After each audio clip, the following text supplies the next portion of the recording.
पद्मधरं देवं तं सूर्यं प्रणमाम्यहम्। लोहितं रथमारूढं सर्वलोकपितामहं महापापहरं देवं तं सूर्यं प्रणमाम्यहम्।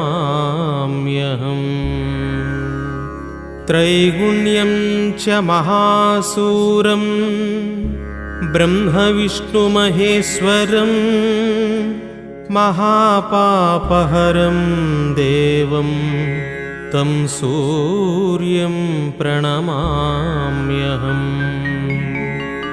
बृंहितं तेजसां पुञ्जं वायुराकाशमेव च प्रभुस्त्वं